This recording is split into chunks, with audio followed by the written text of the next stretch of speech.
नमस्कार विद्यार्थी मित्रांनो, अभ्यास मित्र या यूट्यूब चॅनलवर मी हर्षाली पाटील तुमचं सर्वांचं स्वागत करते. मित्रांनो, आपण reserve bank of India RBI या पाठाला सुरुवात केली होती. मित्रांनो, या पाठाच्या पहिल्या भागामध्ये आपण RBIची रचना पाहिली, RBI विषयी बेसिक गोष्टी जाणून घेतल्या, शिवाय काही आधुनिक स्वायत्त संस्था पाहिल्या आणि चलनविषयक धोरण काय असतं ह्याला आपण सुरुवात केली होती. त्यामध्ये आपण संख्यात्मक साधने कोणती असतात ती आपण पाहिली होती. तर मित्रांनो, आता उरलेल्या पाठामध्ये आपण आजच्या भागात उरलेला जो पाठ आहे तो आपण पाहणार आहोत. चला तर मित्रांनो, सुरुवात करूया आजच्या या व्हिडिओ लेक्चरला. तर मित्रांनो, आता आपल्याला गुणात्मक साधने पाहायची आहेत.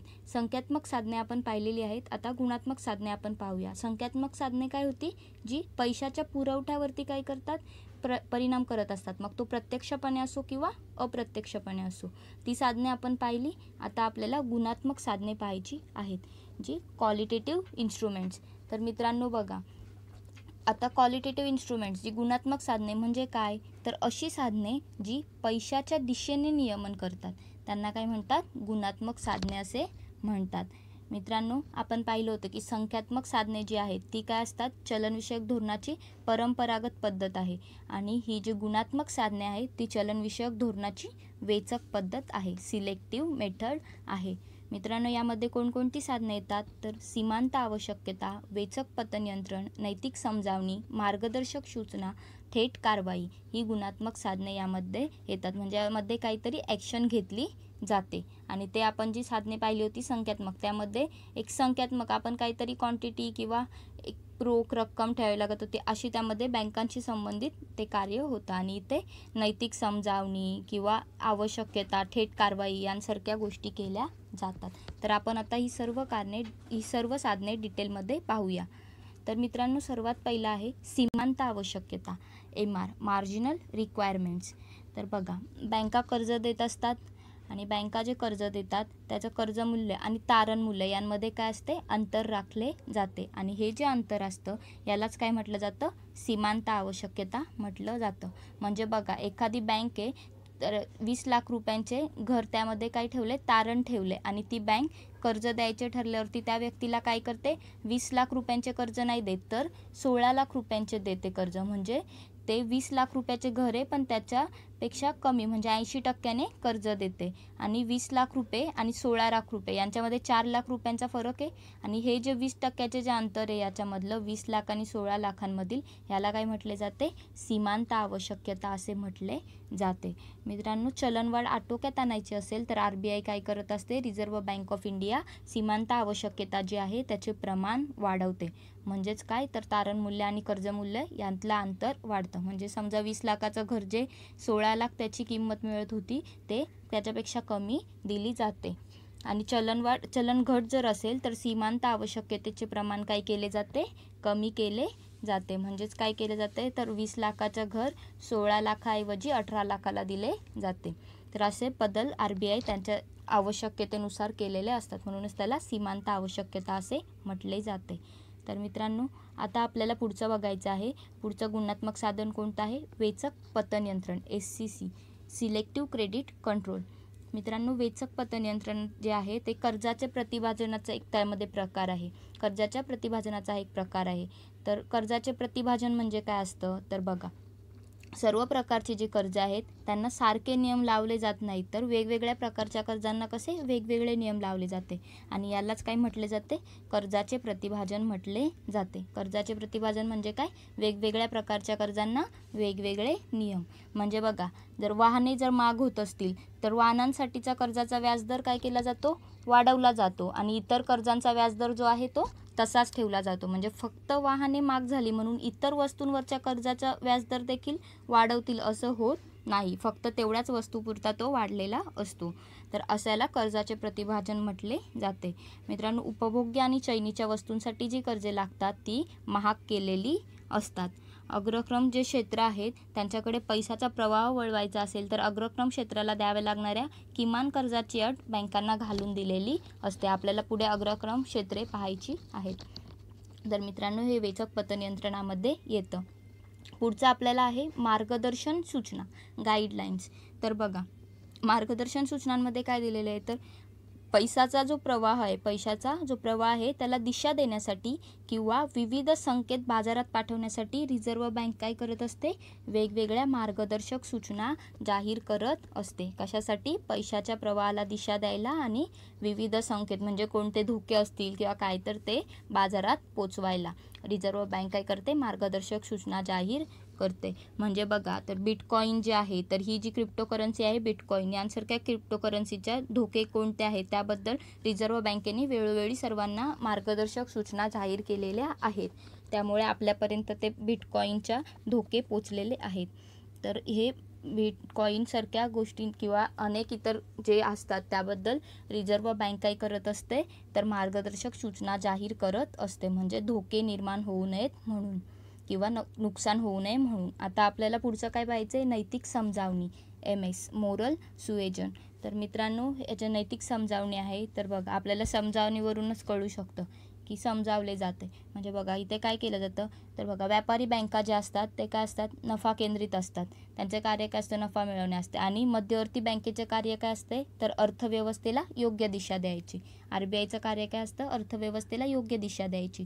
आणि RBI बँकेवरती दबाव न आणता काय करते, स्वतःच्या प्रभावाने व्यापारी बँकेला काय करते, समज देते. म्हणजे बघा, जेव्हा नफा कमवायचा असेल आणि अर्थव्यवस्थेला योग्य वळण देखील द्यायचं असेल, तर या दोन्ही गोष्टी जेव्हा येतात तेव्हा काही या दोन्ही उद्दिष्टांची टक्कर होऊ शकते.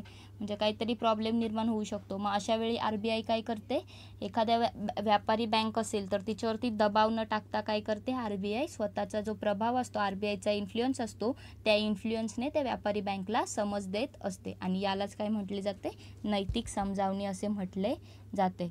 म्हणजे बँकेचे पर्यवेक्षण असेल तर त्याची तीव्रता वाढवली जाते किंवा बँकेचे संचालक मंडळ असतील त्यांची बैठक बोलावली जाते. बँकांबरोबर गोपनीय पत्रव्यवहार केले जातात. या सर्व कृती यामध्ये केल्या जातात. आता पुढचं साधन काय आहे, थेट कारवाई, डायरेक्ट ॲक्शन, DA. तर मित्रांनो बघा, प्रभाव जो आहे, जो बँकांचा प्रभाव आहे तो जर निष्क्रिय होऊ लागला तर मग काय करावं लागतं, RBIला थेट कारवाई करावी लागते. म्हणजे प्रभाव निष्क्रिय होऊ लागला की थेट कारवाईची वेळ येते. याच्यामध्ये बघा, आता आपण संचालक मंडळ बरखास्त करायचं किंवा बँकेचे विलिनीकरण करायचे, बँका अवसायनात काढायच्या, या थेट कारवाया आहेत. तरी पण इथे कोणत्या कारवाया लक्षात घेतल्या जातात, तर चलनविषयक धोरणांशी संबंधित ज्या कारवाया आहेत त्यांचा इथे समावेश केलेला आहे. कशामध्ये, थेट कारवाईमध्ये. म्हणजे काय केलं जातं, तर बघा, बँकांना जो बँक दर आहे तो राखीव दराने कर्ज दिला जातो. तर तो जेव्हा अशी गोष्ट येते, एखाद्या बँकेवरती थेट कारवाई करायची असते तेव्हा त्यांना ह्या राखीव दराने कर्ज दिले जात नाही किंवा उशिरा कर्ज परतफेड करणाऱ्या बँकांवरती काय केलं जातो, दंड आकारला जातो. या सर्व थेट कारवाया आहेत. आता आपण सर्व साधने पाहिली, संख्यात्मक साधने देखील पाहिली आणि गुणात्मक साधने देखील पाहिली. आता आपल्याला काय पाहायचं आहे, चलनविषयक धोरणाची चौकट म्हणजे चलनविषयक धोरणाचे फ्रेमवर्क काय आहे हे आता आपल्याला पाहायचं आहे. तर मित्रांनो बघा, आपण साधने पाहत होतो त्यामध्ये LF पाहिलं होतं, लिक्विडिटी ॲडजस्टमेंट फॅसिलिटी पाहिली होती. तर 1999 नंतर रेपो आणि रिव्हर्स रेपो सुविधा पुरवण्यासाठी LF खिडकी RBIने उपलब्ध केली होती. आणि यामुळे काय झाली, पुढे चलनविषयक धोरणाची मुख्य चौकट काय झाली, LF झाली. तर चलनविषयक धोरणाची मुख्य चौकट जर विचारली तर ही लक्षात ठेवा की LF ही चलनविषयक धोरणाची मुख्य चौकट आहे, लिक्विडिटी ॲडजस्टमेंट फॅसिलिटी. आणि 2011 मध्ये या चौकटीला काय केले, MSF सुद्धा जोडण्यात आले. MSF सुविधा LFला जोडण्यात आली. म्हणजे आता काय चौकट झाली, तर LF प्लस MSF ही चलनविषयक धोरणाची चौकट झाली. आणि या चौकटीत रिझर्व्ह बँक आणि इतर बँका यांच्या दरम्यान होणाऱ्या व्यवहारांचे काय असतात, व्याजदर असतात. तर आता कळालं चलनविषयक धोरणाची चौकट काय आहे. तर मित्रांनो, आता आपल्याला चलनविषयक धोरणाचे लक्ष्य काय आहे हे पाहायचं आहे. तर बघा, आपल्याला माहिती आहे ग्राहकांना कर्ज उपलब्ध झाली तर काय होतं, ग्राहकांकडे पैसा येतो आणि पैसा आला तर काय करतात, ते वस्तू खरेदी करतात. आणि खरेदी केली वस्तू, जर खरेदी वाढत गेली तर काय होते, मागणी वाढत जाते. आणि मागणी वाढली तर काय होतं, चलनवाढ होते. आणि चलनवाढ झाली तर काय होतं, CPIC कन्झ्युमर प्राईस इंडेक्स जो आहे तो काय करतो, वाढतो. आणि हेच चलनविषयक धोरणाचे लक्ष्य आहे. चलनविषयक धोरणाचे मुख्य आणि अंतिम लक्ष्य हेच आहे की CPIC. तर बघा, जेव्हा आणि हे जे चलनवाढ वाढते आणि या उलट जर परिस्थिती झाली म्हणजे कर्ज जर महाग केली तर काय वस्तू खरेदी ग्राहक करत नाही, म्हणजे त्यांच्याकडे पैसाच राहत नाही आणि मागणी कमी होते.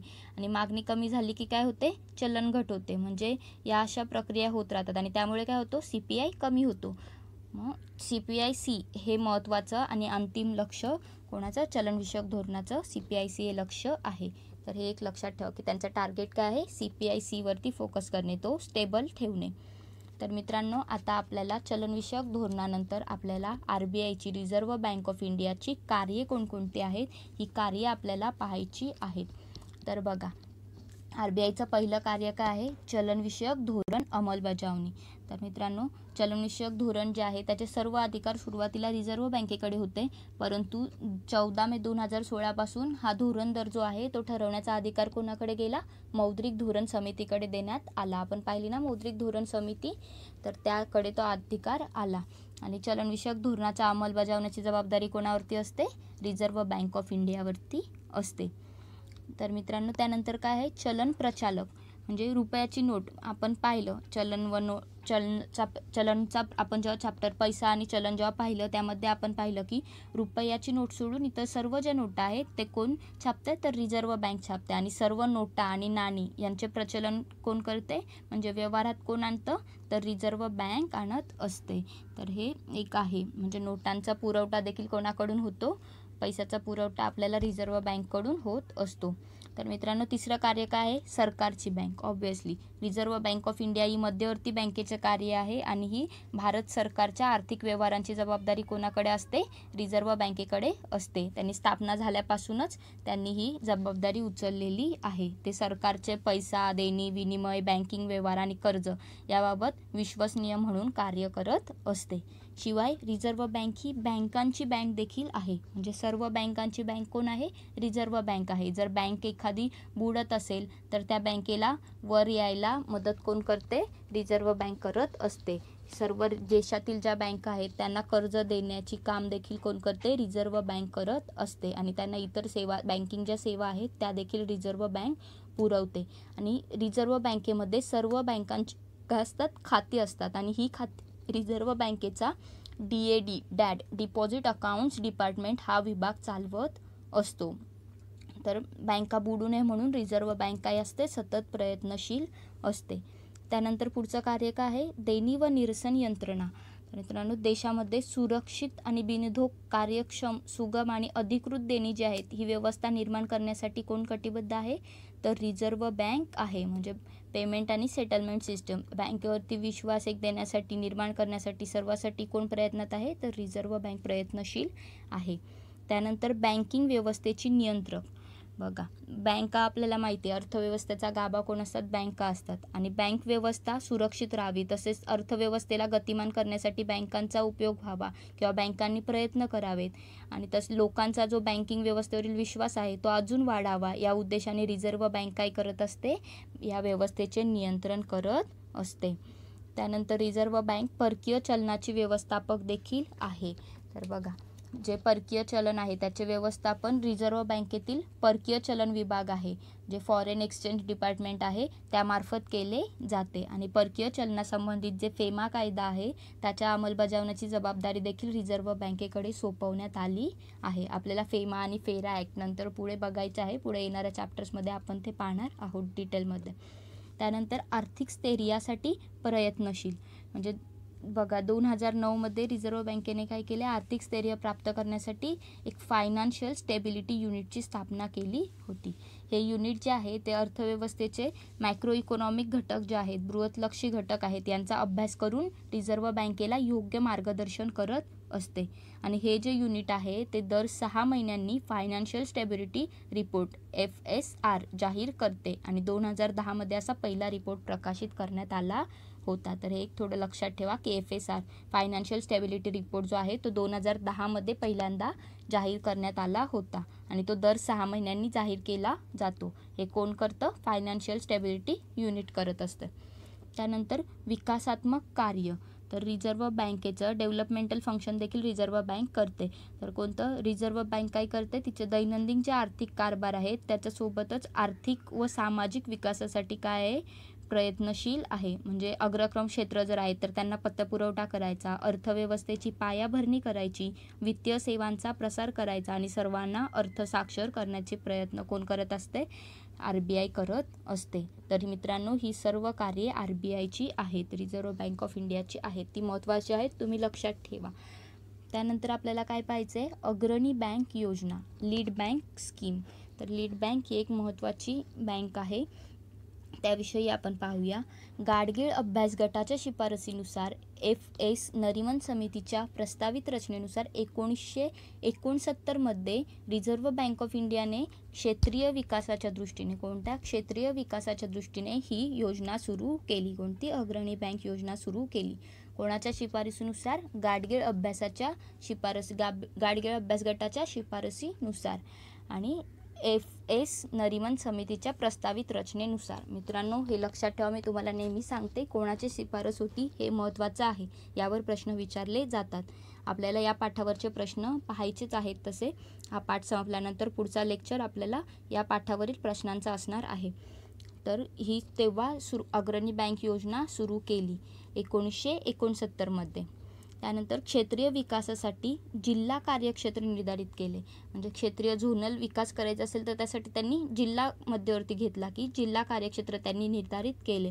म्हणजे त्या जिल्ह्यातीलच एखादी जी बँक असेल तिला अग्रणी बँक म्हणून त्यांनी निवडले की ती लीड करेल, म्हणजे सर्वांवरती ते पुढे लीड म्हणून असेल असं त्यांनी ठरवलं. नंतर अग्रणी बँक जे आहेत ते काय करतात? सर्व बँका, भागधारक आणि शासन यांच्यामध्ये काय करतात? समन्वय साधण्याचे काम करतात. एक लीड रोल म्हणजे काय असतो? तर सर्वांमध्ये एक समन्वय साधून ठेवायचा, सर्व गोष्टीचा बॅलन्स ठेवायचा. हे काम कोणाचं असतं? तर लीडरचं असतं. त्यामुळे अग्रणी बँक देखील असंच कार्य करतात. तर बघा, तालुका आणि जिल्हास्तरीय समित्या ज्या आहेत, जिल्ह्याच्या वार्षिक पतधोरणाचे काय करतात? ते नियोजन करत असतात. तर हे देखील कार्य अग्रणी बँकेचं आहे. शिवाय जिल्ह्यातील पतगरजा भागवण्यासाठी आणि नियोजन पूर्ततेसाठी देखील सतत कार्यशील असणारी ही अग्रणी बँक असते.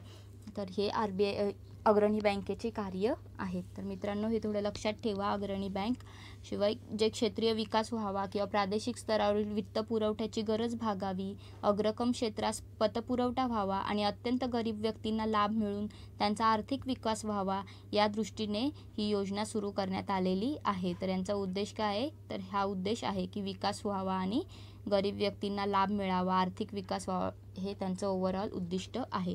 शिवाय 2009 मध्ये रिझर्व्ह बँकेचे तेव्हाचे डेप्युटी गव्हर्नर जे होते उषा थोरात यांच्या अध्यक्षतेखाली एक समिती स्थापन करण्यात आली होती आणि या समितीने म्हटले की ही योजना सुरू ठेवली पाहिजे आणि या योजनेमध्ये खाजगी बँका ज्या आहेत त्यांच्यावरती मोठी जबाबदारी दिली पाहिजे. 2000 पेक्षा जास्त लोकसंख्या जिथे आहे अशा प्रत्येक गावापर्यंत अग्रणी बँकेने काय केले पाहिजे? सुविधा पुरवल्या पाहिजेत. तर हे त्या उषा थोरात यांच्या अध्यक्षतेखाली जी समिती होती त्यांच्या शिफारसी होत्या. तर मित्रांनो, आपण लीड बँक पाहिली. आता आपल्याला अग्रक्रम क्षेत्र पुरवठा पाहायचा आहे, प्रायोरिटी सेक्टर लेंडिंग. तर आता आपण हे पाहूया. तर बघा, 1968 मध्ये ज्या राष्ट्रीय पतपुरवठा परिषद होती त्याने काय केलं? अग्रक्रम क्षेत्र जे आहे ते कर्ज पुरवठा करण्यासाठी गरज आहे आणि ही गरज त्यांना भासली तेव्हा, आणि तसे बँकांना निर्देश देण्याची आवश्यकता देखील त्यांनी प्रतिपादित तिथे केली. कोणी? राष्ट्रीय पतपुरवठा परिषदेने. तर हे त्याची जाणीव झाली की अग्रक्रम क्षेत्रामध्ये कर्ज पुरवठा करण्याची गरज आहे आणि बँकांना निर्देश देखील दिले पाहिजेत. आणि 1972 मध्ये RBIने अग्रक्रम क्षेत्राची व्याख्या केलेली आहे. कधी? 1972 मध्ये रिझर्व्ह बँकेने व्याख्या केली आणि या धोरणामध्ये वारंवार सुधारणा करण्यात आली, जे अग्रक्रम क्षेत्राच्या कर्ज पुरवठ्यासाठीचे धोरण होते त्यामध्ये. शिवाय आता जे त्याचे वर्गीकरण केलेले आहे, म्हणजे कोणकोणते घटक त्यामध्ये अग्रक्रम क्षेत्रांमध्ये येणार, तर त्यामध्ये सूक्ष्म विमा संस्थांना दिलेली कर्ज देखील त्यांनी त्याच्यात समाविष्ट केलेली आहेत. कशामध्ये? अग्रक्रम क्षेत्रांमध्ये. तर आता आपण पाहूया की अग्रक्रम क्षेत्रांचे वर्गीकरण कशात केलेले आहे. तर बघा, पहिला आहे कृषी. भारतात कोणती गोष्ट असली तर कृषी हे त्याचं, लोकसंख्या आणि कृषी हे दोन गोष्टी येणार, हे लक्षात ठेवा. तर पहिलं काय आहे? कृषीमध्ये तर कृषीमध्ये कृषी क्षेत्र जे आहे त्यामध्ये प्रत्यक्ष आणि अप्रत्यक्ष कृषी असे देखील त्यांनी वर्गीकरण केलेले आहे, म्हणजे त्याआधी होत असे. आणि शेतकर्ज, कृषी पायाभूत सुविधा आणि पूरक प्रक्रिया असे त्यामध्ये वर्गीकरण केले जाते. म्हणजे आधी कसे होते प्रत्यक्ष आणि अप्रत्यक्ष, आणि आता कसे आहे शेतकर्ज, कृषी पायाभूत सुविधा आणि पूरक प्रक्रिया असे वर्गीकरण केलेले आहे. नंतर काय आहे सूक्ष्म, लघु व मध्यम उपक्रम. तर बघा, उत्पादन किंवा सेवा क्षेत्र आहे याच्यामध्ये कार्यरत सर्व जे सूक्ष्म, लघु आणि लघु उपक्रम आहेत, हे सूक्ष्म, लघु आणि मध्यम उपक्रम आहेत, यांना कर्ज मर्यादा ठेवलेली आहे. म्हणजे सूक्ष्म आणि लघु उपक्रमांना 5 कोटी कर्ज मर्यादा ठेवलेली आहे आणि मध्यम उपक्रम जे आहेत त्यांना 10 कोटीची कर्ज मर्यादा ठेवली आहे. आणि या जे कर्ज दिले जातात या कर्जांचा समावेश कशात करण्यात आला आहे, तर अग्रक्रम क्षेत्रांमध्ये करण्यात आला आहे. तर त्यानंतर काय आहे निर्यात कर्ज. म्हणजे अग्रक्रम घटकांपैकी जे निर्यात कर्जाची जी कमाल मर्यादा आहे ती त्यांना देखील ठरवून देण्यात आली आहे. ज्या भारतीय व्यापारी बँकांनी निर्यातीसाठी दिलेले जे कर्ज असतं ते त्या कर्जापैकी एकूण NBCच्या जास्तीत जास्त 2 कर्जच अग्रक्रम क्षेत्र कर्जात काय केलं जातं, गृहीत धरलं जातं. आणि या कर्जाची कमाल मर्यादा किती ठेवलेली आहे, तर 25 कोटी रुपये याची कमाल मर्यादा ठेवलेली आहे. 20 किंवा त्यापेक्षा जास्त शाखा जर असतील अशा ज्या परकीय बँकांसाठी देखील वरीलप्रमाणेच, म्हणजे जसं सांगितलं की 2% कर्जच गृहीत धरले जाते. तर हे निर्यात कर्जाविषयी आहे. त्यानंतर शिक्षण देखील आहे. त्यामध्ये शिक्षणासाठी किंवा व्यावसायिक अभ्यासक्रम पूर्ण करण्यासाठी जी कर्ज मर्यादा असते ती किती ठरवली आहे, तर 10 लाख रुपयांची ठरवलेली आहे. कमाल मर्यादा किती ठरवली आहे, 10 लाख रुपयांची ठरवलेली आहे. आणि हे देखील अग्रक्रम क्षेत्रामध्ये गणलं जातं. त्यानंतर काय आहे गृह. तर बघा, घर घेण्यासाठी कर्ज घेतले जातात. तर घर घेण्यासाठी जे शहरांमध्ये घेतलेले कमाल 28 लाख रुपयांचे कर्ज आणि इतर शहर जे आहेत दशलक्षी शहरांमध्ये 28 लाख आणि इतर जे शहरे आहेत त्यामध्ये 20 लाख रुपयांचे कर्ज जे आहे ते अग्रक्रम क्षेत्रामध्ये गणले जाते. किंवा घर दुरुस्तीसाठी जे कर्ज घेतलं जातं हे देखील याच्यामध्ये गणलं जातं. त्यानंतर आपल्याला पुढे आहे सामाजिक पायाभूत सुविधा. तर शाळा, दवाखाने, पाण्याच्या टाक्या, शौचालय सुविधा या ज्या पायाभूत सुविधा आहेत या उभारण्यासाठी किंवा रस्ते या उभारण्यासाठी 5 कोटी रुपयापर्यंतची कर्जे काय अग्रक्रम क्षेत्रामध्ये गणली जातात. त्यानंतर काय आहे पुनर्निर्मितीक्षम ऊर्जा. तर सौर ऊर्जेवरती चालणारी जी जनित्रे असतात किंवा बायोमॅस आधारित जनित्रे असतात, पवनचक्क्या असतात, या इतर सर्व गोष्टी पुनर्निर्मितीक्षम ऊर्जेवरती आधारित सार्वजनिक सोयीसुविधा ज्या असतात यांसाठी दिलेली जी 15 कोटी रुपयांवरची जी कर्जे आहेत ती अग्रक्रम क्षेत्रांमध्ये गणली जातात. तर हे लक्षात ठेवा, याच्यात किती 15 कोटी रुपयापर्यंतची कर्जे. त्यानंतर काय आहे इतर गोष्टींमध्ये काय काय येतं, तर व्यक्ती किंवा स्वयंसहाय्यता जे गट असतात त्यांना दिलेली 50,000 रुपयांपर्यंतची कर्जे, किंवा पीडित व्यक्ती एखादा असेल तर त्याला 1 लाखपर्यंतची जी कर्ज दिलेले असतात ते याच्यामध्ये गणले जातात. तर हे इतरमध्ये या गोष्टी येतात. तर मित्रांनो, जे बँका अग्रक्रम क्षेत्र कर्जाचे लक्ष गाठतायत की नाही याचा पडताळा केला जातो आणि तो दरवर्षाला होतो. आणि याचा आढावा पूर्वी दरवर्षी व्हायचा आणि आता तो दर 3 महिन्यातून घेतला जातो. ज्या बँका त्यांच्या अग्रक्रम क्षेत्राचे लक्ष गाठू शकत नाही त्यांना त्यांच्या लक्षातील जे उर्वरित निधी असतो, जी उर्वरित रक्कम असते, म्हणजे जी लक्ष गाठण्यापर्यंत आलेली जी रक्कम असते ती उरलेली रक्कम त्यांना काय करावी लागते, निधींमध्ये ठेवावी लागते.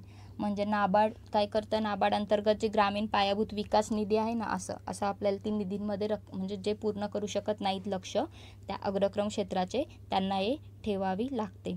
तर हे देखील महत्त्वाचं आहे. आणि अग्रक्रम क्षेत्र कर्जांवरती किती व्याज आकारायचे हे रिझर्व्ह बँकेच्या बँकिंग नियमन विभागाने सुचवलेल्या तत्वांवरती ठरत असते.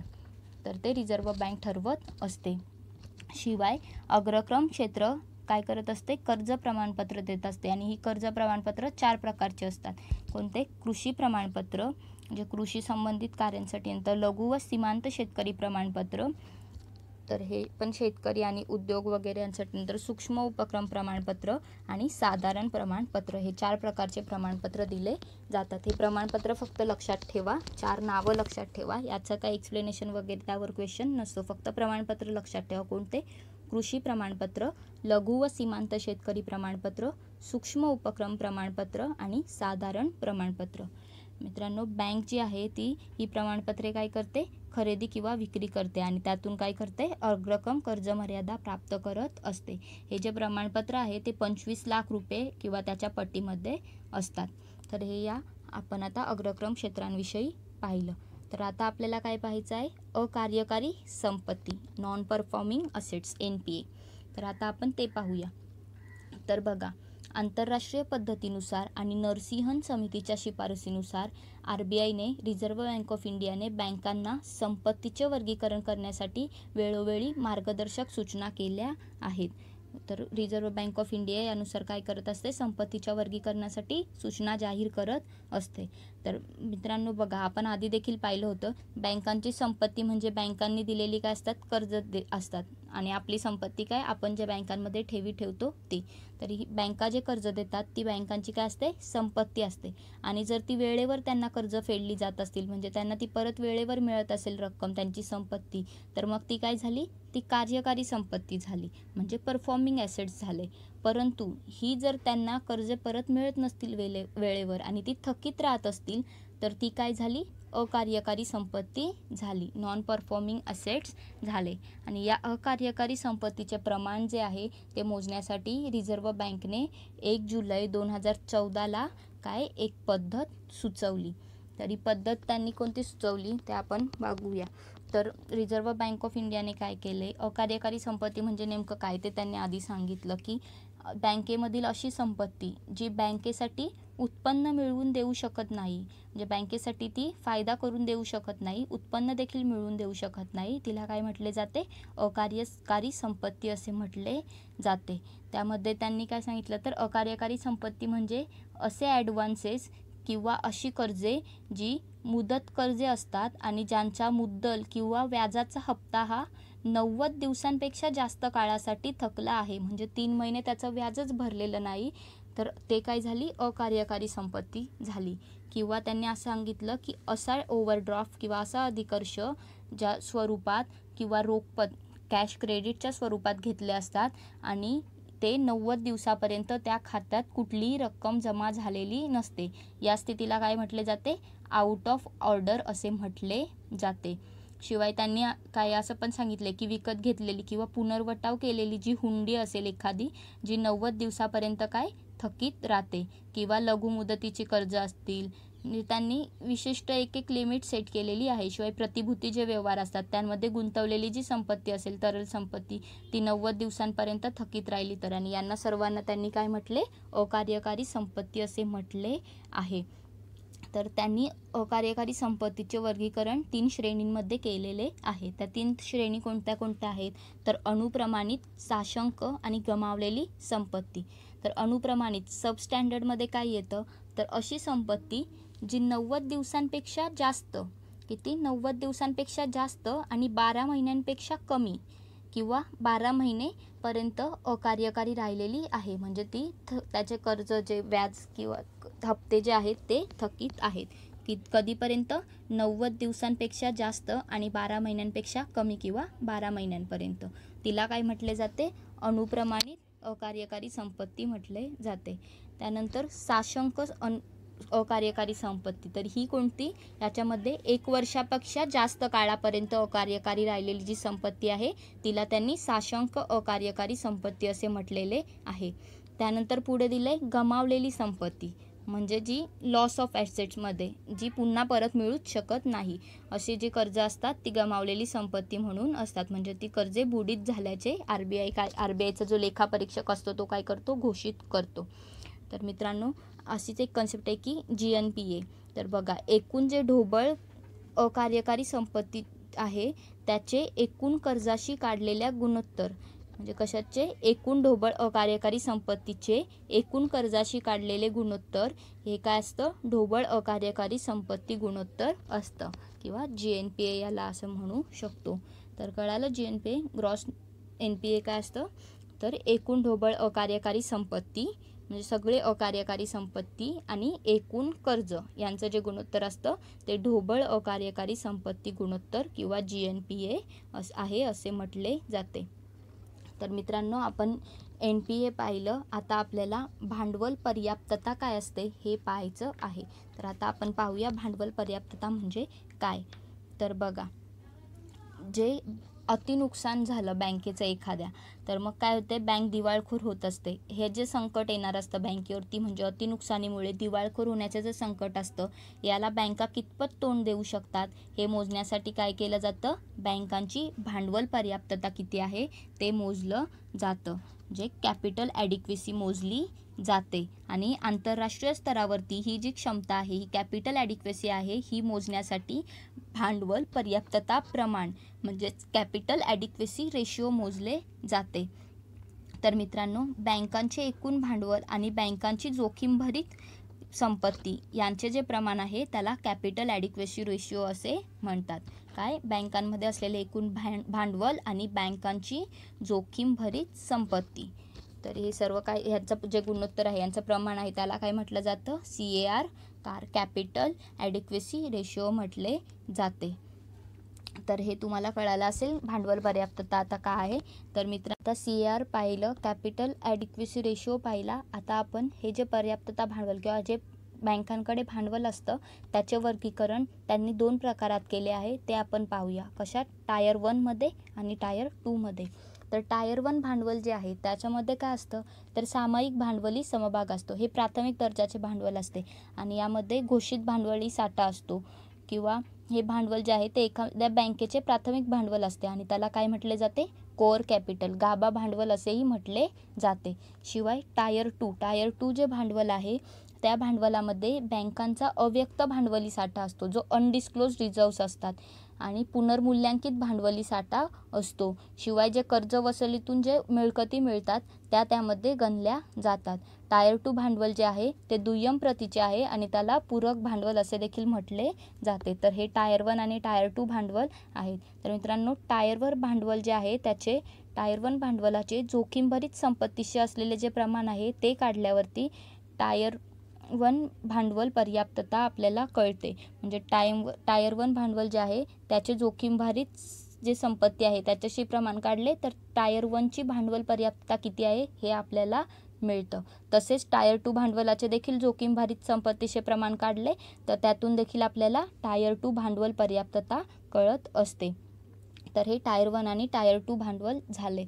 तर यानंतर आपल्याला भांडवल पर्याप्ततेनंतर आपल्याला बेसल निकष हे महत्त्वाचे आहेत. बेसल नॉर्म्स हे आता आपल्याला पाहायचे आहेत. ते कोणकोणते आहेत ते आपण पाहूया.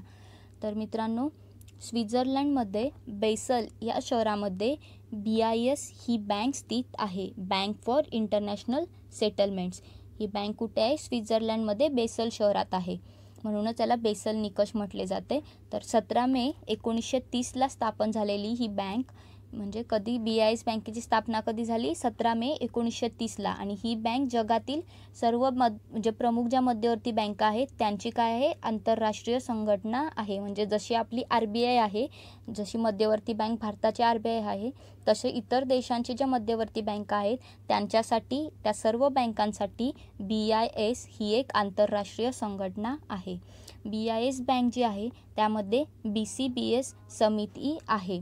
तर BIS बँकेची BCBS ही समिती आहे आणि ही समिती काय करते, तर ही जी समिती आहे ती समिती जे देखरेख ठेवत असते, धोरणात्मक नियमन करत असते, प्रभावी कायदे करत असते आणि या सर्व जे तत्त्वे आहेत यांचा अंमलबजाव करत असते. कोणती समिती, Basel committee on banking supervision. ही कमिटी BIS बँकेची आहे, BCBS समिती.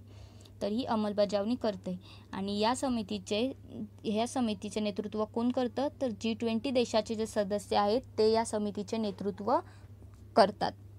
तर मित्रांनो, 1988 मध्ये, इथे चुकून 98 झालेलं आहे, 1988 मध्ये या समितीने बँकांना किमान भांडवल पर्याप्तता प्राप्त करण्यासाठी मार्गदर्शक निकष, मार्गदर्शक जे नॉर्म्स होते, गाईडलाईन्स ते होते, ते प्रकाशित केले.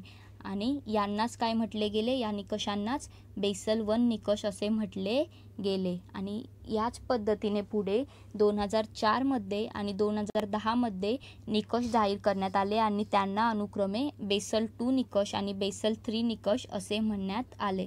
तर कळालं तुम्हाला हे काय निकष होते, कशाबद्दल होते, तर बँकांना किमान भांडवल पर्याप्तता प्राप्त करण्यासाठीचे हे निकष दिलेले आहेत. तर आपण किमान भांडवल पर्याप्तता काय असते हे आपण पाहिलं मगाशी. तर आता आपण हे निकष एक एक करून पाहूया.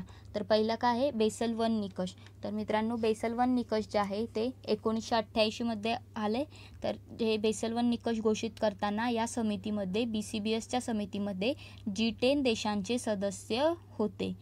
ते G20 देशांचे सदस्य आपण कुठे पाहिलं, तर ते BCBSमध्ये पाहिलं. पण इथे जेव्हा हे निकष घोषित करण्यात आले तेव्हा G10 देशांचे सदस्य होते. आणि बेसल 1 निकषाने काय केलं, तर या निकषाने पतजोखीमवर भर दिला. कशावर भर दिला, क्रेडिट रिस्कवरती भर दिला. सर्वाधिक भर क्रेडिट रिस्कवरती होता.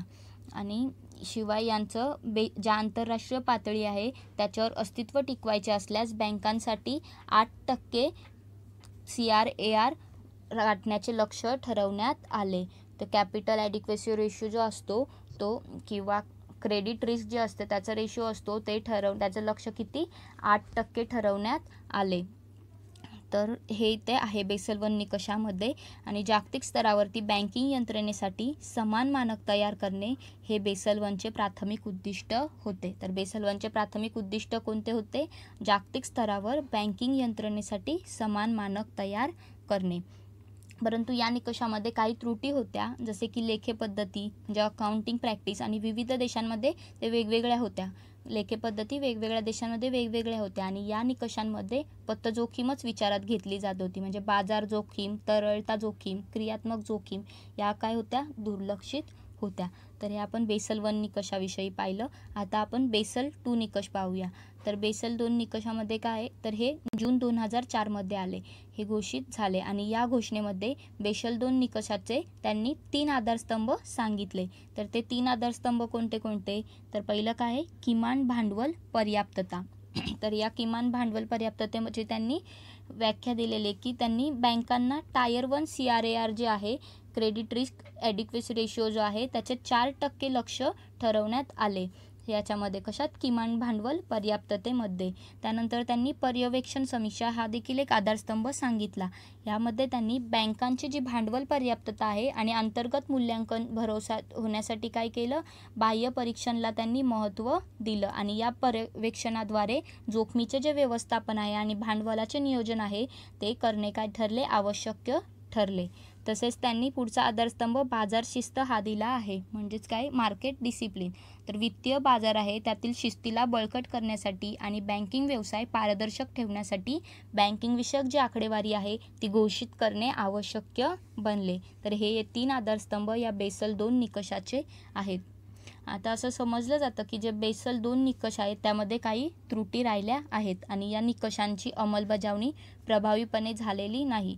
म्हणजे जे 3 आधारस्तंभ म्हटले की बाजार शिस्त, तर ही देखील तेवढ्या मोठ्या प्रमाणावर पाळली जात नाही आहे.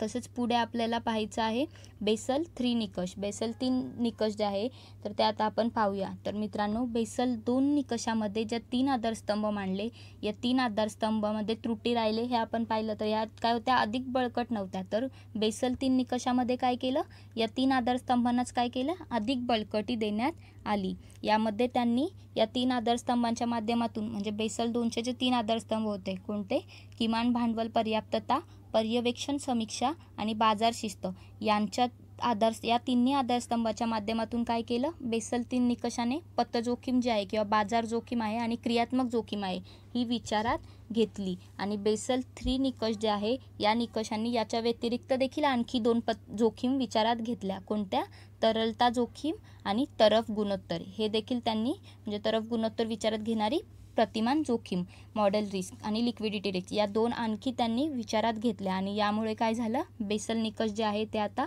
5 आधारस्तंभाचे झालेले आहे. म्हणजे यामध्ये 5 आधारस्तंभ आलेले आहेत.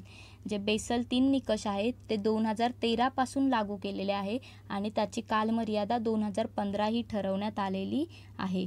परंतु जे BCBS आहे त्यांनी वेळोवेळी सूचना दिल्या आणि त्यानुसार ही कालमर्यादा काय होते, वाढत जाते. म्हणजे 2015ला ती 2018 पर्यंत वाढवली आणि नंतर पुन्हा ती 2019 पर्यंत करण्यात आली. आता पुन्हा ती 2020 पर्यंत करण्यात आली आहे. अशी ती वाढत राहते. तर हे यामध्ये बेसल 3 निकषांनुसार किमान भांडवल पर्याप्तता, तरलता प्रमाण आणि तरफ गुणोत्तर किती गाठायचे याचा त्यामध्ये आढावा घेतला जातो. तर हे बेसल 3 निकषामध्ये आलं. तर मित्रांनो, आता आपण भारत आणि बेसल निकष यांचा थोडा संबंध पाहूया. तर बघा, भारतीय बँकांसाठी RBIने जे बेसल 1 निकष आहे ते कधी आलं होतं, ते 1988ला आलं होतं. परंतु भारतीय बँकांसाठी ते कधी लागू केले, 1998ला. म्हणजे 10 वर्षांनी ते लागू केले. आणि बेसल 2 निकष जे आहे ते कधी लागू केले, 2009मध्ये लागू केले.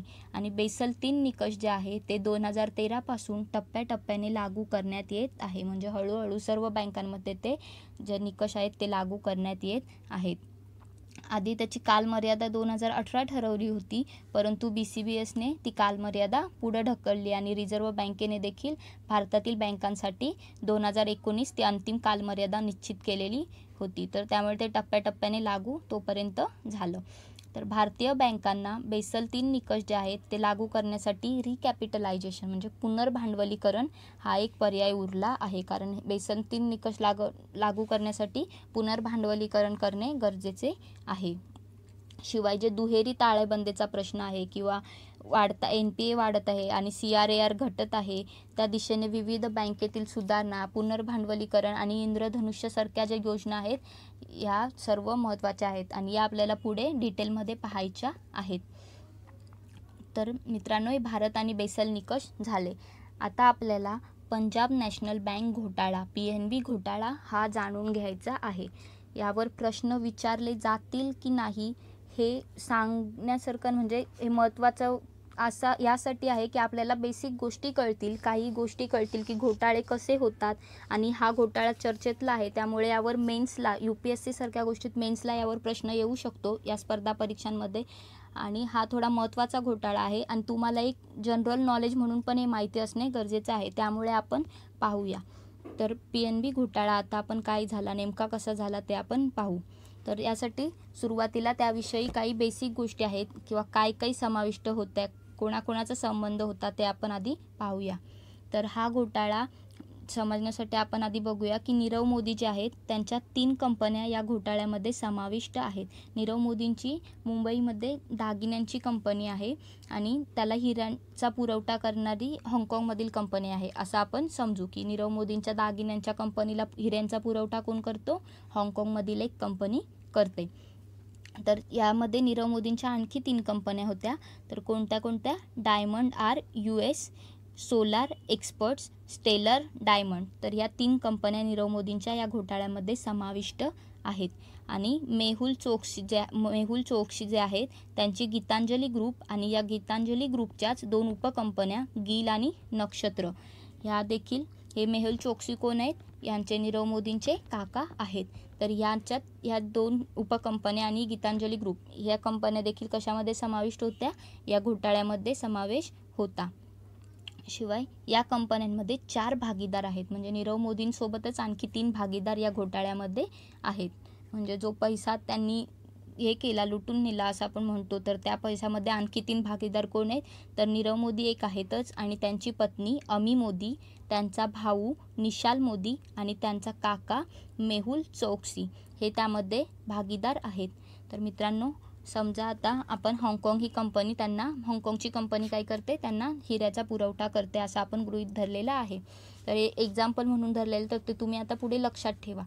तर बघा, हाँगकाँगच्या कंपनीकडून हिरे आयात करण्यासाठी नीरव मोदींनी काय केले, हाँगकाँग शाखेतून ॲक्सिस बँकेतून म्हणजे ॲक्सिस बँकेची हाँगकाँगमध्ये असलेली शाखा जी आहे तिथून काय केले, कर्ज घेतले. तर बघा, नीरव मोदींनी हे कर्ज घेतले कशासाठी, हिरे आयात करायचे आहेत म्हणून. तर त्याचे त्यांना काही 2 फायदे झाले कर्ज घेण्याचे. काय झाले, कर्ज त्यांना डॉलरमध्ये मिळाले आणि डॉलरच्या स्वरूपात कर्ज मिळाले म्हणजे त्यांना डॉलरच कंपनीला द्यायचे होते आणि रुपयात जे कर्ज घेतले तर त्याचा व्याजदर जो आहे तो डॉलरमध्ये घेतलेल्या कर्जाचा व्याजाचा दरापेक्षा कसा असतो, कमी असतो. तर या घोटाळ्यामध्ये आणखी आपल्याला कशाचा समावेश होता, तर यामध्ये परकीय ज्या शाखा असलेल्या भारतीय बँका होत्या त्यांची नाव पुढे आली. तर कोणत्या कोणत्या, एक तर ॲक्सिस बँक होतीच, त्यानंतर अलाहाबाद बँक देखील होती आणि युनियन बँक ऑफ इंडिया देखील होती. म्हणजे ॲक्सिस बँक, अलाहाबाद बँक आणि युनियन बँक ऑफ इंडिया यांचा समावेश या घोटाळ्यामध्ये होता. म्हणजे समावेश कशात होता, तर ते गुंतलेल्या होत्या. यांचा लॉस झाला ॲक्च्युली, ते आपण पुढे बघूया.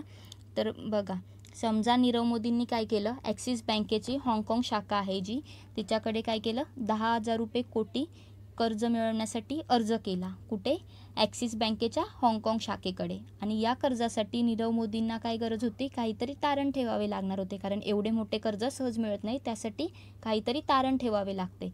आणि तारणासाठी नीरव मोदींनी काय केले, तर त्यांनी LOU म्हणजे लेटर ऑफ अंडरस्टँडिंग किंवा लेटर ऑफ अंडरटेकिंग जे आहे हे माध्यम वापरायचे ठरवले. आणि हे लेटर ऑफ अंडरस्टँडिंग मिळवण्यासाठी त्यांनी काय केले, त्यांनी PNBकडे अर्ज केला. म्हणजे पंजाब नॅशनल बँकेचं जे ब्रॅडी हाऊस शाखा जे आहे मुंबईमध्ये, तिथे अर्ज केला. तर हे नीरव मोदींनी जेव्हा हा अर्ज केला, तर लेटर ऑफ अंडरस्टँडिंग हे नीरव मोदींनी 10,000 कोटी रुपये जे आहेत त्यांच्या किमती इतकी संपत्ती किंवा रोख पंजाब नॅशनल बँकेकडे त्यांनी त्यासाठी काय केली पाहिजे, राखली पाहिजे, तेव्हा त्यांना ते मिळणार. आणि ही जी पत आहे ती बघून पंजाब नॅशनल बँक काय करणार, नीरव मोदींच्या नावाने LOU म्हणजे लेटर ऑफ अंडरस्टँडिंग काय करणार, जारी करणार. आणि हे लेटर ऑफ अंडरस्टँडिंग काय असतं, एक डिजिटल स्वरूपात असतं, म्हणजे एक डिजिटल पत्र असतं किंवा पेपर असतं. आणि हे जे लेटर ऑफ अंडरस्टँडिंग असतं हे काय होतं, तर स्विफ्ट नावाची जी आंतरराष्ट्रीय वित्तीय डिजिटल दळणवळण यंत्रणा आहे, या यंत्रणेद्वारे पंजाब नॅशनल बँक काय करते, ॲक्सिस बँकेच्या हाँगकाँग शाखेला पाठवते. कोणाला पाठवते, ॲक्सिस बँकेच्या हाँगकाँग शाखेला. म्हणजे कोण पाठवते, PNB पाठवते. का, कारण PNBकडेच नीरव मोदींनी तसा अर्ज केला होता लेटर ऑफ अंडरस्टँडिंगसाठी. म्हणजे त्या विश्वासाने ते बँक काय करते, कर्ज देत असते. तर ॲक्सिस बँक जेव्हा पाठवते कोणाला, हाँगकाँग शाखेकडे, ॲक्सिस बँकेच्या हाँगकाँग शाखेकडे PNB जेव्हा पाठवते हे लेटर ऑफ अंडरस्टँडिंग, तेव्हा काय होते, तेव्हा ॲक्सिस बँक नीरव मोदीला कर्ज देणार असते. आणि या प्रकारे एक कर्ज देण्याची जी हमी असते ती पंजाब नॅशनल बँकेने, कर्ज परत करण्याची हमी जी असते ती कोणी घेतली, इथे पंजाब नॅशनल बँकेने घेतली.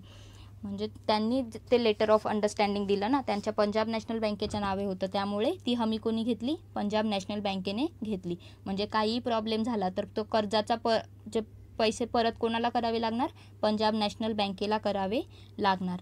तर बघा, आता लेटर ऑफ अंडरस्टँडिंग जे आहे ते मिळाल्यामुळे ॲक्सिस बँक काय करणार, नीरव मोदीला कर्ज द्यायला तयार होणार. आणि ॲक्सिस बँक काय करते, पंजाब नॅशनल बँकेच्या नावाने एक खाते उघडते आणि त्यामध्ये 10,000 कोटी रुपयांच्या 10,000 कोटी रुपये जे आहेत ते डॉलरच्या स्वरूपात जमा करते. म्हणजे ॲक्सिस बँकेमध्ये जी हाँगकाँगमध्ये असलेली शाखा, त्यामध्ये पंजाब नॅशनल बँकेच्या नावाने खाते उघडले जाते आणि त्या खात्यामध्ये 10,000 कोटी रुपये डॉलरच्या स्वरूपात जमा केले जातात. तर इथे बघा 2 कन्सेप्ट येतात, एक नॉस्ट्रो खाते आणि एक वॉस्ट्रो खाते. तर एखाद्या देशी बँकेने परकीय चलन जमा करण्यासाठी स्वतःच्या नावाने जे खाते उघडलेले असते त्याला काय म्हटले जाते, नॉस्ट्रो खाते म्हटले जाते. कोणत्या, देशी बँकेने परकीय चलन जमा करण्यासाठी उघडलेल्या खात्याला. आणि वॉस्ट्रो खाते म्हणजे काय, तर एखाद्या परकीय बँकेने देशी बँकेमध्ये देशी चलन जमा करण्यासाठी स्वतःच्या नावाने उघडलेले खाते म्हणजे काय, वॉस्ट्रो खाते. कोणत्या, परकीय बँकेने उघडलेले आणि हे देशी बँकेने. तर बघा, याचं उदाहरण द्यायचं झालं तर समजा ॲक्सिस बँकेमध्ये PNBच्या नावे जे खाते उघडले गेले ते भारताच्या दृष्टीने काय झाले, भारताच्या दृष्टीने नॉस्ट्रो खाते झाले, कारण भारताने परकीय डॉलर्स मिळवण्यासाठी ते खाते उघडले. आणि हाँगकाँगच्या दृष्टीने ते काय झाले, ते वॉस्ट्रो खाते झाले. तरी कळालं तुम्हाला वॉस्ट्रो आणि नॉस्ट्रो खाते काय, म्हणजे ते त्यांच्या दृष्टीने ते नॉस्ट्रो आणि वॉस्ट्रो होतात, कोणत्या बँकेत उघडले यानुसार. तर भारताच्या दृष्टीने ते काय झाले, नॉस्ट्रो खाते झाले आणि हाँगकाँगच्या दृष्टीने ते वॉस्ट्रो खाते आहे. तर आता नेमका घोटाळा कुठे झाला हे आपण पाहूया. तर बघा, पंजाब नॅशनल बँक जे आहे त्याच्या नॉस्ट्रो खात्यामधून नीरव मोदींना काय झालं, डॉलरच्या स्वरूपात ठेवलेली 10 कोटी रक्कम जी आहे ती हिरे पुरवठादाराला देऊन त्यांनी काय केले, हिरे आयात केले. कोणी? नीरव मोदींनी. म्हणजे त्यांना 10,000 कोटी रुपये मिळाले आणि त्यांनी हिरे आयात केले आणि दागिन्यांचा व्यवसाय करून त्यांनी काय केले, ॲक्सिस बँक जी आहे हाँगकाँग शाखा, त्यांचे कर्ज ते फेडत होते. तर बघा, जेव्हा लेटर ऑफ अंडरस्टँडिंग मिळत होते तेव्हा नीरव मोदींनी कुठलीच संपत्ती किंवा रोख PNBकडे ठेवली नव्हती, तारण ठेवले नव्हते आणि तारण न ठेवता त्यांनी हे पैसे मिळवले होते, ही कर्ज मिळवले होते. आणि त्यांनी हे कसे मिळवले, तर काही जे भ्रष्ट अधिकारी होते त्यांना नीरव मोदींनी हाताशी घेतले आणि त्यांनी त्या बँक अधिकारी जे होते त्यांना काय केले, खोटे लेटर ऑफ अंडरस्टँडिंग जे आहे ते स्विफ्टद्वारा काय केले, त्या यंत्रणेद्वारा ॲक्सिस बँकेच्या हाँगकाँग शाखेला आणि इतर बँकांना पाठवले आणि त्यानुसार त्यांना त्याच्या आधारावरती त्यांना ते कर्ज मिळाले. आणि पंजाब नॅशनल बँक जे आहे त्याच्या ब्रॅडी हाऊस शाखा, जे जिथून ते हा घोटाळा झाला, तर तेथे जे निवृत्ती डेप्युटी मॅनेजर आहेत गोकुळनाथ शेट्टी हे त्यावेळी होते. तर हे गोकुळनाथ शेट्टी आणि बँक अधिकारी तेव्हाचे मनोज खरात यांनी खोटे LOU खोटे लेटर ऑफ अंडरस्टँडिंग बनवले. यामुळे काय केले, CBIने त्यांना ताब्यात घेतले आहे. म्हणजे CBIकडे आता ते दोघं जण आहेत, कारण की हा घोटाळा त्यांच्यामुळेच झाला. त्यांनी जर असे केले नसते तर हा घोटाळा झाला नव्हता. म्हणजे त्यांनी काही पैशांसाठी ही कामं केली. तर त्यांनी हे असे खोटे लेटर ऑफ अंडरस्टँडिंग पुढे पाठवले, त्यामुळे त्यांना ते नीरव मोदींना ते पैसे मिळाले. आणि नीरव मोदी ॲक्सिस बँकेचे कर्ज फेडत होते. कशातून? त्यांचा दागिन्यांचा व्यवसाय करून. त्यांनी हिऱ्यांची आयात तर केली होती, त्यामुळे दागिन्यांचा व्यवसाय करून ते ॲक्सिस बँकेचे कर्ज फेडत होते. परंतु ते दुसरे कर्ज देखील इतके काढत होते दुसऱ्या बँकांमधून की त्यांनी पहिल्या कर्जाची पूर्तता ते दुसऱ्या घेतलेल्या कर्जांमधून करत होते आणि त्यावरून हिरे पुरवठादार जे आहेत त्यांची देखील देणी त्यावरून भागत होती. म्हणजे इतके जास्त प्रमाणात कर्ज ते घेत होते. शिवाय त्यांचा जो कर्जाचा, त्यामुळे काय झालं, म्हणजे इतके कर्ज घेत होते नवीन, तर त्यामुळे त्यांचा जो कर्जाचा आणि लेटर ऑफ अंडरस्टँडिंगचा जो आकडा आहे तो काय गेला, फुगत गेला. म्हणजे ते जास्तच जास्त वाढायला लागले. तर त्या बातम्यांमध्ये दिलेल्या कागदपत्रांमधील माहितीनुसार 2011 ते 2018मध्ये हा जो आकडा आहे तो 12,000 कोटी रुपये ते 15,000 कोटी रुपयांपर्यंत फुगला होता. म्हणजे किती मोठी रक्कम आहे विचार करा, 12,000 कोटी रुपये ते 15,000 कोटी रुपये इथपर्यंत हा आकडा फुगला होता. आणि 16 जानेवारी 2018ला जेव्हा नीरव मोदीच्या कंपनीने, म्हणजे त्यांच्या जी कंपनी होती डायमंडची, सोन्याची, त्या कंपनीने लेटर ऑफ अंडरस्टँडिंगसाठी अर्ज केला, तेव्हा पंजाब नॅशनल बँकेतील जे नवीन अधिकारी आलेले होते, म्हणजे जे नवीन अधिकारी होते ते नियुक्त झाले होते, कारण की आधीचे जे होते ते काय झाले होते, ते तेव्हा गेले होते कामावर आणि नवीन अधिकारी तिथे आले होते. मग तेव्हा हा सगळा घोटाळा समोर आला आणि 29 जानेवारीला 2018ला पंजाब नॅशनल बँकेने काय केले, सेबी आणि CBIकडे ही तक्रार नोंदवली की असं काहीतरी घोटाळा झालेला आहे. आणि ही तक्रार तेव्हा CBIकडे गेली आणि नीरव मोदी त्यांचे जे सहकारी आहेत, नीरव मोदीचे जे सहकारी होते यांच्यासोबत त्यांनी सहकार्याविरुद्ध काय केली, इन्फॉर्मेन्स डायरेक्टोरेटने चार्जशीट दाखवून असून त्यांच्यावरती PMLAच्या विविध कलमान्वये गुन्हे दाखल केले. नीरव मोदी आणि त्यांच्या सहकाऱ्यांविरुद्ध CBIने हे गुन्हे दाखल केलेले आहेत. परंतु नीरव मोदी सध्या कुठे आहेत, इंग्लंडमध्ये आहेत. त्यांना भारतामध्ये आणण्याचे प्रयत्न सुरू आहेत, परंतु ते सध्या इंग्लंडमध्ये लपून बसले आहेत. तर बघा, असा हा सर्व घोटाळा झाला. म्हणजे त्यांनी एवढं कर्ज घेतलं आणि ते परतच केलं नाही आणि ते बाहेर परदेशी निघून गेले. तर axis bank, Allahabad bank, union bank of India यांनी देखील नीरव मोदींना कर्ज दिले होते आणि ते इथे नसल्यामुळे, भारतात नसल्यामुळे आता त्यांच्या कर्जाचे आपण पाहिलं की 90 दिवसानंतर किंवा 1 वर्षानंतर किंवा त्याच्यानंतर नंतर, आता किती वर्ष झाले या घटनेला बघा, 2018 नंतर 2 वर्ष झाले. तर त्यानंतर कर्ज जर एवढं 1 वर्षानंतर जर कर्ज मिळालंच नसेल तर मग ते काय होतं, त्या कर्जाच्या रक्कमा थकीत झालेल्या राहतात आणि ते अकार्यकारी संपत्ती म्हटले जाते. तर ही अकार्यकारी संपत्ती झाली कोणासाठी, axis bank, Allahabad, union bank of India या 3 बँकांसाठी. परंतु या बँकांनी ते कर्ज देत असताना त्यांना कोणते तर LOU होते, कोणाचे, PNB बँकेचे होते. त्यामुळे या बँका ज्या आहेत ते वसुली करू शकतील कोणाकडून, PNB बँकेकडून, पंजाब नॅशनल बँकेकडून या बँका वसुली करू शकतात. त्यामुळे त्यांना त्यांचे पैसे परत मिळणार, म्हणजे जे कर्ज दिले ते त्यांना परत मिळू शकतं. परंतु याचा सर्वात मोठा बोजा आता कोणावर पडलेला आहे? पंजाब नॅशनल बँकेवरती पडलेला आहे. म्हणजे सर्वात जास्त प्रेशर कोणावर आहे? पंजाब नॅशनल बँकेवरती आहे. कारण त्यांच्या नावाचं लेटर ऑफ अंडरस्टँडिंग असल्यामुळे त्यांना ते कर्ज परत करणे काय भाग आहे. त्यामुळे हा सर्व घोटाळा झाला. याची कारणे आपण काय म्हणू शकतो? म्हणजे बँक घोटाळे, इतर जे बँक घोटाळे आहेत ते पण का होतात? तर पर्यवेक्षण किंवा जे लेखापरीक्षण आहे त्यामध्ये त्रुटी असतात किंवा मोठे कर्जदार असतात, त्यांचे बँक अधिकारी असतात, त्यांच्याशी चांगले संबंध असतात आणि त्यामुळे मग असे खोटे लेटर ऑफ अंडरस्टँडिंग बनवून काय करतात? त्यांना कर्ज मिळतात आणि ते घोटाळे करतात. किंवा या घोटाळे जे आहे त्यांच्या पूर्वसूचना देऊ शकणारे जे तंत्रज्ञान असतं त्याची कमतरता असते किंवा बँक कर्मचारी आणि ग्राहकांमध्ये पुरेशी जाण नसते. ते विविध बँका तसेच आंतरराष्ट्रीय बँक यंत्रणेमध्ये समन्वय नसतं, त्यामध्ये त्रुटी असतात. शिवाय नियमानुसार प्रकरणे हाताळणारी दप्तर दिरंगाई, हाताळणीमध्ये काय होते? दिरंगाई होते. किंवा रिझर्व्ह बँक, सेबी, इतर नियामक यंत्रणा ज्या असतात त्यामध्ये त्रुटी राहिलेल्या असतात. आणि आधी झालेले जे घोटाळे असतात त्यामधून आपण योग्य धडा घेत नाही, त्यावर नियंत्रण ठेवत नाही, आपण ओव्हरकम करायला लक्ष देत नाही, ते इग्नोर करतो आणि त्यामुळे पुढे नवीन घोटाळे येत राहतात. आणि तीव्र गतीने जे बदलणारे अर्थव्यवहार असतात, जे आर्थिक व्यवहार असतात त्यांचा आवाका आपण ध्यानात घेत नाही, त्यामुळे हे सर्व घोटाळे होत राहतात. तर हा PNB घोटाळा होता. तुम्हाला हे आता डिटेलमध्ये समजला असेल आणि आपला रिझर्व्ह बँक ऑफ इंडिया हा पाठ इथे आता संपलेला आहे. आपण पुढच्या लेक्चरमध्ये या पाठावरचे सर्व प्रश्न आयोगाने विचारलेले आणि त्यांची उत्तरे आपण घेणार आहोत. तर मित्रांनो, तुम्हाला व्हिडिओ आवडला असेल तर प्लीज लाईक, शेअर आणि सबस्क्राईब करा. धन्यवाद.